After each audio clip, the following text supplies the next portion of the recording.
Percentage का श्रेय मैं अपने गुरुजनों, माता पिता और भाई बहनों और अपने स्कूल को देना चाहूँगा। मैं दूसरा क्वेश्चन है, आकाश जी, आप आगे पढ़ाई करके क्या बनना चाहते हैं? किस तरह देश की सेवा करना चाहते हैं? मैं आगे पढ़ाई कर IAS अफसर बनना चाहता हूँ। नेक्स्ट क्वेश्चन है, आपने पढ़ाई के लिए इधर के लिए कितने घंटे आपने वर्क किए? समथिंग। मैं रोज 4 से 5 घंटे पढ़ाई किया करता था। सेल्फ स्टडी 4 से 5 घंटे और 2-3 घंटे कोचिंग से और स्कूल जाते थे। आकाश जी, आपने पढ़ाई का जो सिलसिला रखा वो किस तरह से आपने हर पुस्तक को अध्ययन किया? मैंने हर सब्जेक्ट के लिए 1-1 घंटा रखा था और मैथ और साइंस कोचिंग में पढ़ लेते थे, इसलिए थोड़ा उस पर घर पे कम ध्यान देता था, लेकिन अदर सब्जेक्ट पे 1-1 घंटा रोज स्टडी करता था। वो भी सेल्फ स्टडी ही करता था, क्योंकि किताब पढ़ने से मुझे हर क्वेश्चन का आंसर मालूम हो जाता था और कहानी की तरह याद हो जाता था, इसलिए उसको स्टडी करना ही बेटर समझता था। मैं आकाश जी, आपका सबसे परफेक्ट सब्जेक्ट क्या रहा? मेरा सबसे परफेक्ट सब्जेक्ट मैथ और साइंस ही रहा है। मैथ और साइंस रहा है। आपके साइंस में कितने नंबर हैं? सबसे टॉप सब्जेक्ट का नंबर क्या है? दोनों में 99। दोनों में 99। बहुत बहुत धन्यवाद। और आप जो है इनको लिए एक प्रेरणा का 2 शब्द बोले, ताकि इनसे प्रेरणा लेकर आगे ये लोग भी आपकी तरह और आपसे बेहतर रिजल्ट करें।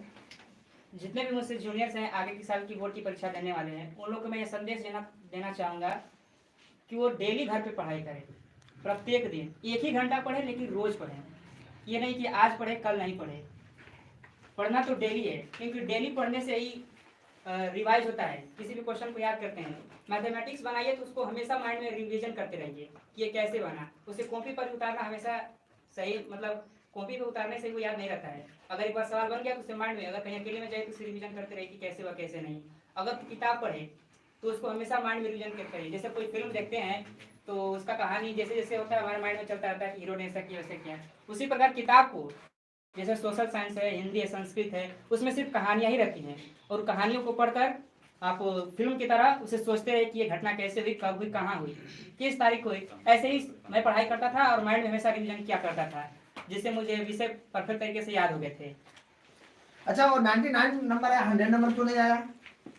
अब शायद 1 नंबर छूट गया था या नहीं, मैथ में तो मेरा 1 नंबर कटा था, गलत था मेरा।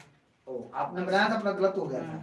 और साइंस में टोटल सही बनाया था, फिर भी 99 था। अच्छा, ये बताइए कि आपने लर्निंग पॉइंट कैसे रखा? सारे सब्जेक्ट को इस तरह से नंबर करना और पूरे अच्छे तरह से याद करना, यानी याद करने का आपका तरीका क्या रहा?